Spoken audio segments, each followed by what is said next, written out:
নমস্কার, তোমাদের সবাইকে সানাস মাই এডুকেশন সেন্টারে স্বাগত জানিয়ে আজকের ক্লাসটি শুরু করছি।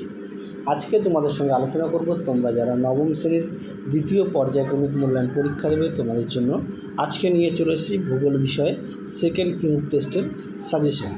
এই সাজেশানের মধ্যে থাকবে প্রশ্নমান 40, যা প্রতিটা পৃষ্ঠার নম্বর দেওয়া আছে প্রতিটা প্রশ্নের পাশে। তোমরা অবশ্যই ভালো করে পড়বে আর সমস্ত বিষয় অবশ্যই পাঠ্য বই খুঁটিয়ে পড়বে। চলো দেরি না করে আমরা মূল বিষয়ে যাওয়া যাক। প্রথমে দেখব প্রশ্নমান 2। এক জায়গায় প্রশ্ন আছে স্থানীয় সময় ও পর্যায়ন কাকে বলে। এই প্রশ্নের উত্তরটি পেয়ে যাবে 106 পেজের 3 দাগ রায় মার্টিন সহায়িকায়, আরেকটা পেয়ে যাবে 118 পেজের রায় মার্টিন সহায়িকায়। 2 আছে পুঞ্জিত ক্ষয় কাকে বলে, এটা পেয়ে যাবে 178 পেজের 11 দাগে। 3 আছে সুন্দরবন অঞ্চলের নদীগুলি বৈশিষ্ট্য লেখো, পাশে দেখো পৃষ্ঠা নাম্বার দেওয়া আছে। 4 দেখো আন্তর্জাতিক তারিখ রেখা বাঁকানো হয়েছে কেন। 5 আছে তুহিন খণ্ডীকরণ কী, এটা পেয়ে যাবে 163 পেজের, দেখবে পয়েন্টে দেওয়া আছে, সেখান থেকে তুহিন খণ্ডীকরণটা। পরবর্তী দেখো 6 আছে জিএমটি কী। পরবর্তী আছে 7 দাগে স্বল্পমোচন ও লু কী, খুব গুরুত্বপূর্ণ প্রশ্ন পরীক্ষায় আসে। 8 আছে ম্যানগ্রোভ অরণ্যের 2টি অভিযোজনগত বৈশিষ্ট্য লেখো। 9 আছে মৃত্তিকা সংরক্ষণের উপায় লেখো। পরবর্তী আছে 10 দাগে ক্ষয়ীভবন ও আবহবিকার কাকে বলে।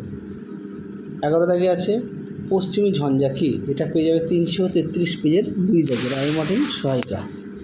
12 দাগে আছে নিরক্ষরেখাকে মহাবৃত্ত বলা হয় কেন, এটা পেয়ে যাবে 107 পেজের 1 দাগে রায় মার্টিন সহায়িকা।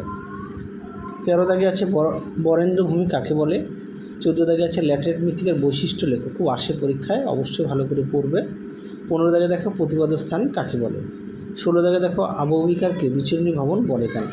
তোমাদের এই সাজেশানে যে কটা প্রশ্ন দেওয়া আছে প্রতিটা প্রশ্নই গুরুত্বপূর্ণ, তোমরা অবশ্যই ভালো করে পড়ো, যদি পারো সাজেশানটা খাতায় লিখে নিও। আর তোমাদের সমস্ত বিষয়ে সাজেশান দেওয়া আছে, তোমরা যারা এখনও দেখোনি আমাদের প্লে লিস্টে গেলে সাজেশান পেয়ে যাবে।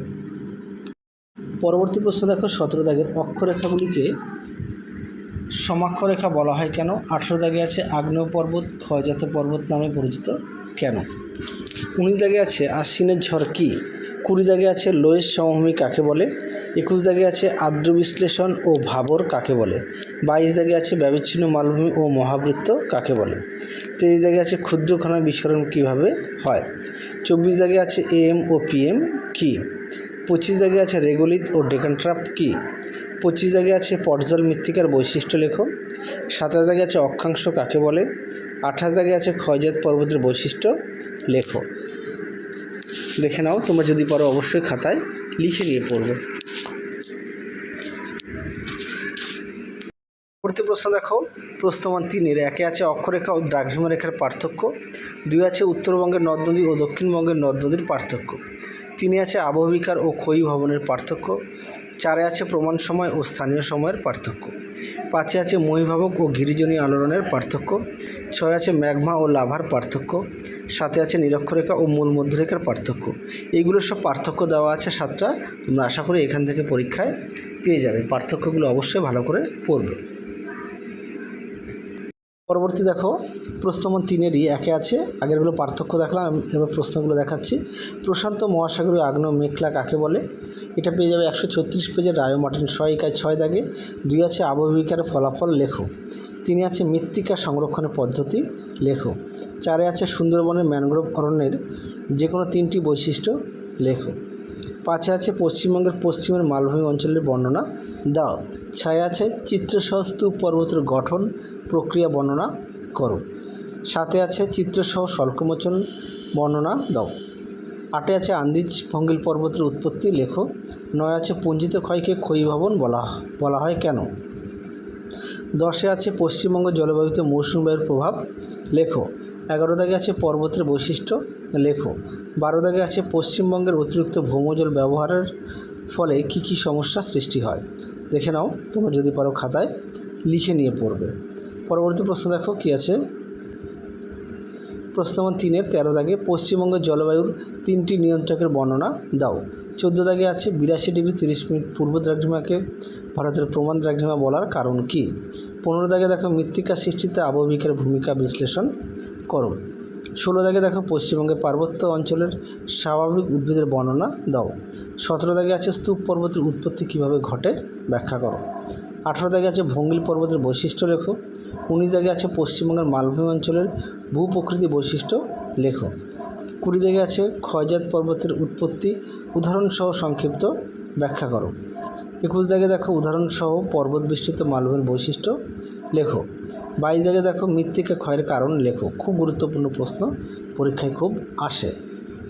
পরবর্তী প্রশ্ন দেখো, প্রশ্নমান 5-এর 1-এ আছে পাত সংস্থান তত্ত্বের আলোক ভঙ্গিল পর্বতের উৎপত্তি চিত্রসহ ব্যাখ্যা করো। 2-এ আছে পশ্চিমবঙ্গের জলবায়ুতে মৌসুমী বায়ুর প্রভাব লেখো। 3-এ আছে মালভূমির গুরুত্ব লেখো। 4-এ আছে পশ্চিমবঙ্গের যে কোনো 3 প্রকার মৃত্তিকা ও স্বাভাবিক উদ্ভিদের সম্পর্কে লেখো। আগের প্রশ্ন আছে উষ্ণতা তারতম্যজনিত কারণে সংঘটিত বিভিন্ন ধরনের যান্ত্রিক আবহবিকারের চিত্রসহ ব্যাখ্যা করো। 6 আছে পশ্চিমবঙ্গের জলবায়ু ক্রান্তীয় মৌসুমী প্রকৃতি, এই বক্তব্যটির সত্যতা বিচার করো। 7 আছে উত্তরবঙ্গের যে কোনো 2টি নদী প্রবাহের গতিপথ বর্ণনা করো। এখানে একটু টাইপিং মিস্টেক আছে। 8-এ আছে গ্রিনিচের সময় যখন বেলা 12টা তখন নিউ ইয়র্কের 74 ডিগ্রি পশ্চিম এর স্থানীয় মান কত। 9-এ আছে বিভিন্ন প্রকার মালভূমি চিত্র সহ বর্ণনা করো। অবশ্যই কিন্তু চিত্র আঁকতে হবে, মাথায় রেখো। তাহলে এই সাজেশানে যে কটা প্রশ্ন দেওয়া আছে প্রতিটা প্রশ্ন গুরুত্বপূর্ণ, তোমরা অবশ্যই ভালো করে পড়বে। তাহলে আজকের মতো এখানেই সমাপ্ত করছি, আবার দেখা হবে পরবর্তী ভিডিওতে। তোমরা সবাই সুস্থ থেকো, ভালো থেকো। আজকের মতো টাটা।